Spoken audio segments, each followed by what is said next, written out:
ahora vamos a entrar a un panel de M&A, fusiones y adquisiciones, un tema que se ha vuelto relevante en el ecosistema emprendedor, un ecosistema que a pesar de la pandemia ha sido muy emocionante porque hemos tenido las noticias de los primeros unicornios mexicanos y cuando hablamos de ese ecosistema emprendedor de alto impacto, las fusiones y las adquisiciones son parte de los procesos que los emprendedores, que las empresas deben vivir.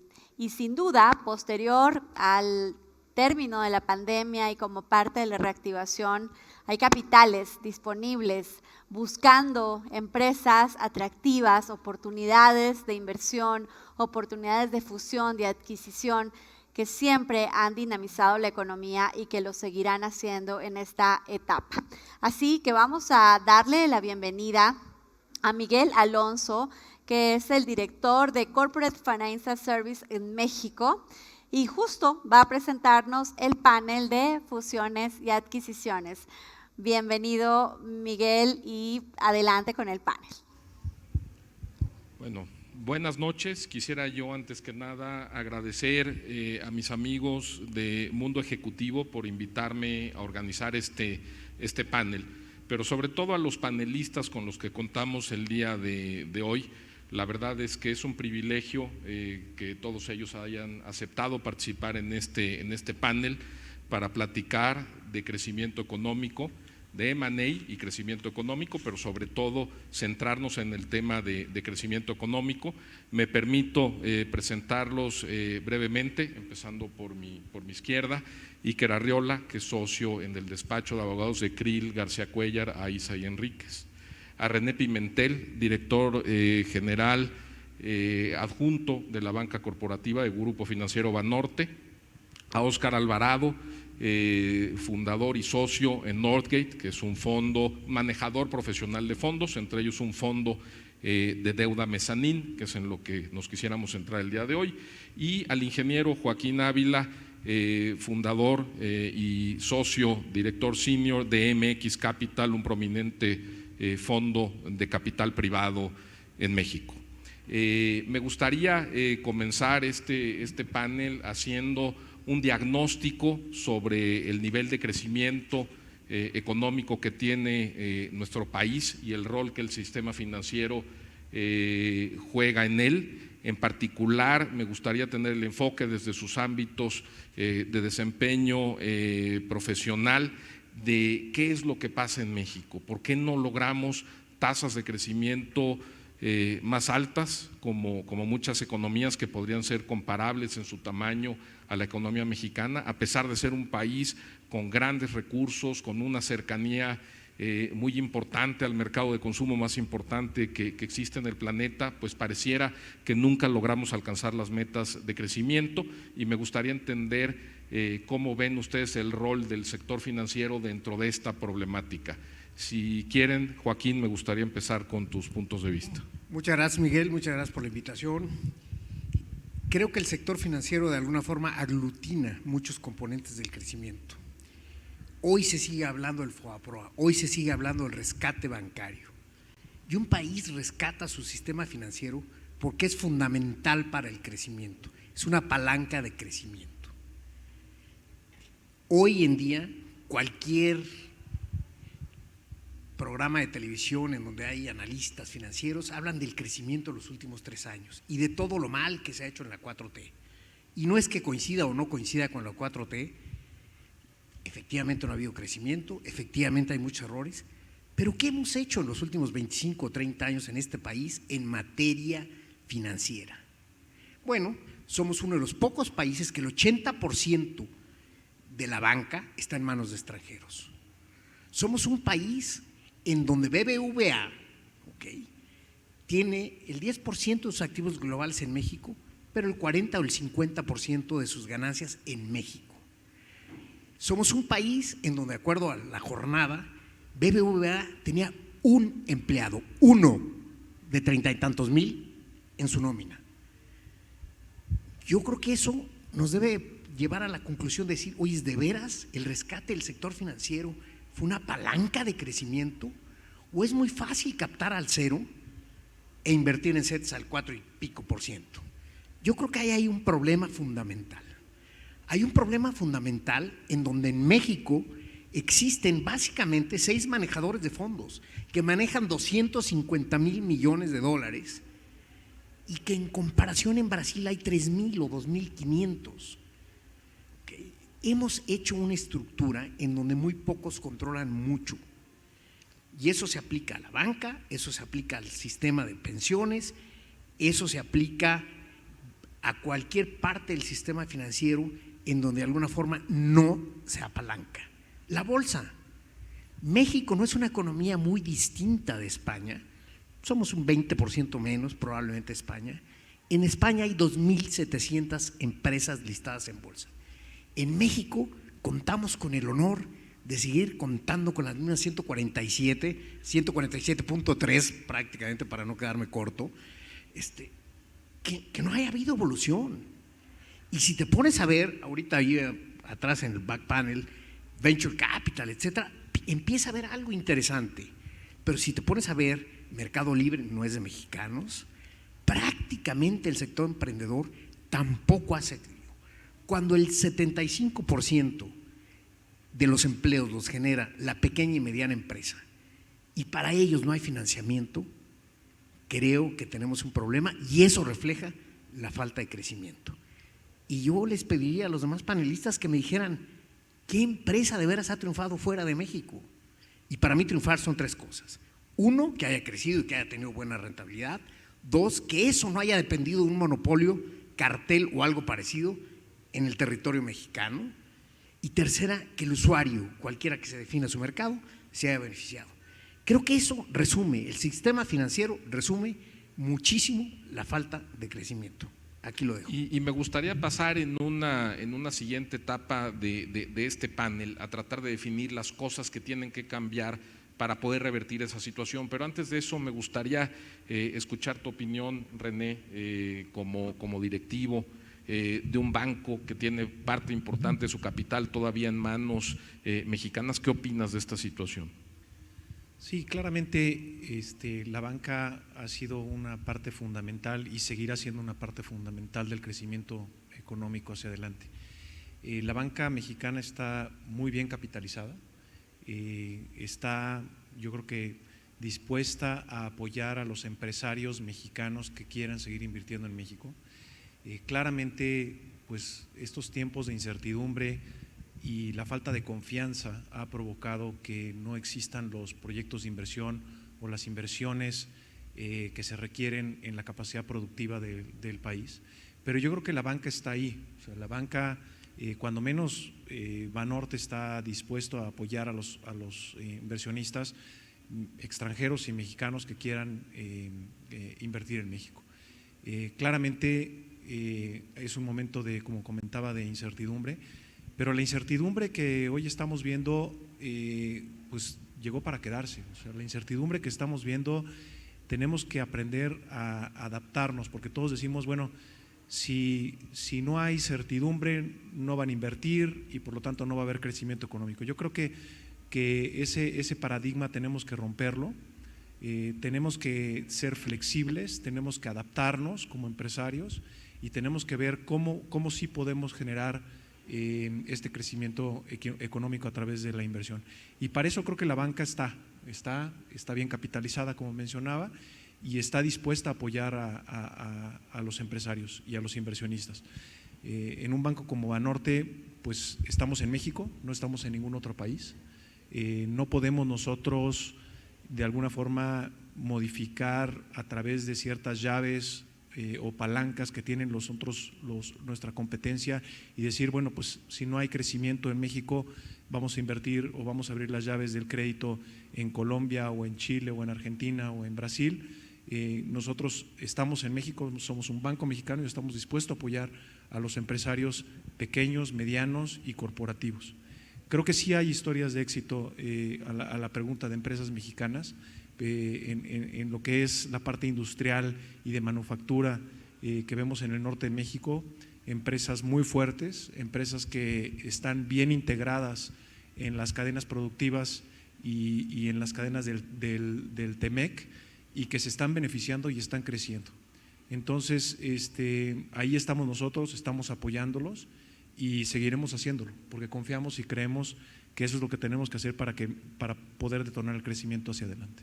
Y coincido con que tenemos una banca sólida y bien capitalizada, pero pareciera que es una banca que está ahí para los clientes corporativos, las grandes empresas, las empresas medianas y pequeñas de alguna manera siguen sufriendo de la falta de acceso al crédito, y han surgido otros segmentos en el sector financiero que comienzan a prestarle a este tipo de empresas, pero a tasas mucho más altas, ¿no? ¿Qué opinas tú de este tema, Oscar? Bueno, yo quisiera arrancar, Miguel, con un tema bien importante, nada más refrendando un poco lo que dice Joaquín.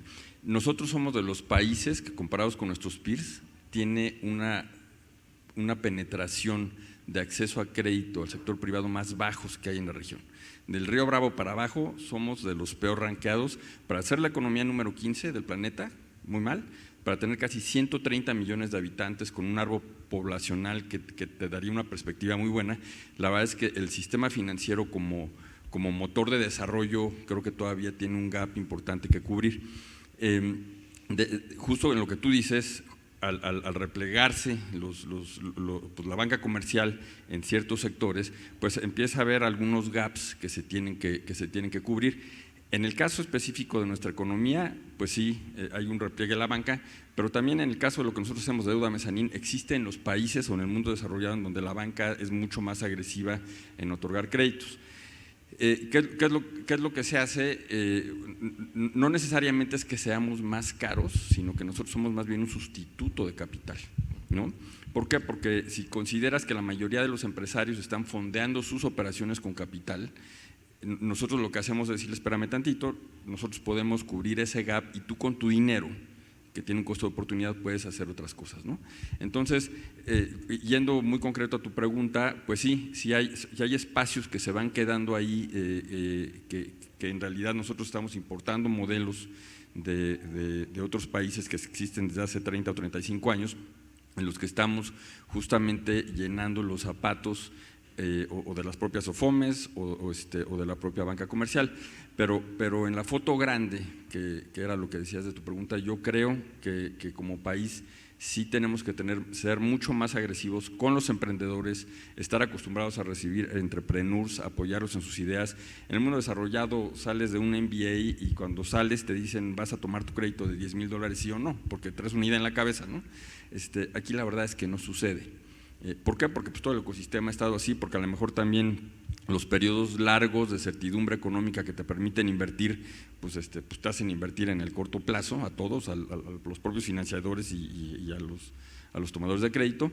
Y también está la regulación es punitiva para el propio sistema financiero, y eso también hace que pues vayas con tiento y entonces vas yéndote evidentemente por el low hanging fruit que te permite mover de manera más eficiente. Pero creo que el motor de una economía sin duda debe ser la banca, y que lo ha sido pues ancestralmente en la historia de todas las economías, ¿no? Sin lugar a dudas. Iker, ¿cuál es tu perspectiva en este tema como socio en uno de los despachos de abogados más importantes del país?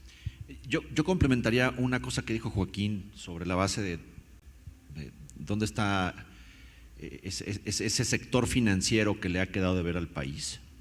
Y ya hemos hablado de la falta de crédito a las pequeñas y medianas empresas, pero yo lo llevo a un escalón todavía anterior, que es una falta casi absoluta de bancarización en la población general, que a su vez tiene un círculo vicioso o un círculo virtuoso si se atiende la bancarización adecuadamente. ¿Cuál es el círculo virtuoso o el vicioso? Aquel alrededor de la fiscalización y de la captación de recursos públicos. La ineficiencia de la base tributaria de este país en gran medida se debe a una falta de bancarización. Atendiendo eso, se atiende el otro. Y al mismo tiempo se atiende en generar un público con una capacidad de consumo mayor que permita ampliar una base productiva más eficiente. no soy economista, pero desde el punto de vista de un inversionista, cuando vienen a preguntarnos sobre el desarrollo de un negocio en el mundo del retail, por ejemplo, sus modelos y sus bases están sobre quién puede comprar y qué puede comprar y cuándo puede comprar y cómo puede financiar. Y las respuestas son variadas dependiendo de los sectores, las geografías, pero definitivamente este es uno de esos nichos en donde México está muy por detrás, no solamente en estándares OCDE, pero incluso en estándares Latinoamérica, incluso con países tan pequeños como Guatemala u otros centroamericanos que tienen mayores tasas de captación y de bancarización nacional. Sobre el tema de otras fuentes de financiamiento para que las empresas crezcan, en el caso de las empresas del capital privado, definitivamente han sido en los últimos años en México, y todavía falta, el elemento que le da el mayor dinamismo a las fusiones y a las adquisiciones, el mayor dinamismo a las inversiones que permiten a las empresas crecer, no digamos desde luego lo que se había comentado sobre el tema de Afores, pero sin duda son para complementar y en este caso cubrir nichos en donde la banca comercial no ha llegado a las empresas pequeñas y medianas, ya no decir las complejidades de hacer crecer una bolsa de 140 y tantos participantes en términos de otros muchos factores que tienen que ver con la decisión de una empresa familiar exitosa y con mucho potencial para que desde un punto de vista regulatorio tengan el incentivo de hacer pública su empresa, en un sentido incluso hasta de seguridad, de reflejar los resultados de una empresa que van a hacerse públicos y cuánto pueden valer sus propios accionistas alrededor de esto y los retos que implica para alguien abrir la información de sus propias empresas. Y de manera muy importante, que no hay un mercado que responde a la verdadera realidad del valor de una empresa. ¿Cuántas empresas de esas 140 y tantas están muy por debajo de su valor real en términos de su valor de mercado en el mercado de valores? Y en donde hoy el incentivo para muchas de ellas es go private, ¿no? Es decir, el sistema no solamente está funcionando no para promover más empresas, sino el mercado está generando que el valor de las empresas allá afuera sea más atractivo para sacarlas del mercado público que para mantenerlas o hacerlas crecer alrededor de un segmento, ¿no? Creo que hay coincidencias importantes en los diferencias, puntos si que mencionan ustedes cuatro, ¿no? Sin embargo, me gustaría entender la perspectiva, porque creo que aquí es donde más diferencias vamos a encontrar, de qué es lo que creen ustedes que tiene que cambiar en el sistema, y no me refiero solamente al sistema financiero, me refiero al país, qué es lo que tiene que cambiar para poder revertir esto. Pareciera que cada administración federal nueva que tenemos llega con tasas de crecimiento muy ambiciosas, se antojan alcanzables, pero siempre terminan por estar muy lejos de la realidad, ¿no?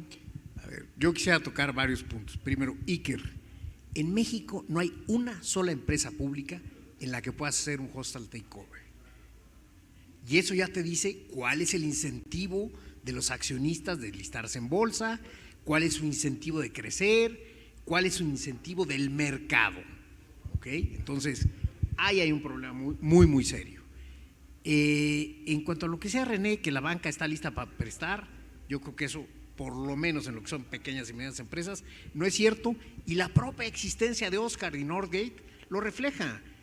Yo tengo una empresa en donde tiene una EBITDA de 150 millones de pesos y el señor Alvarado me presta el 18% porque la banca no me presta. Y cuando vemos los rendimientos de private equity me dicen, oye Joaquín, por favor, con Carlyle solo dieron el 12%. Sí, pero riesgo y retorno. Si en México no hay palanca, no puedo dar 20%. En Estados Unidos, hoy con los SERPIs y toda esta manía que hay, se compran empresas a 12 veces EBITDA con 9 de palanca. Es relativamente sencillo dar 20%. Aquí se compran empresas a 6, 7 veces. Si tienes suerte, hipoteca, prueba COVID negativa y no sé cuántas cosas más, te prestan 3 veces. No es fácil dar esos rendimientos. Entonces es un círculo vicioso en donde no hay oferta pública de acciones, no hay financiación.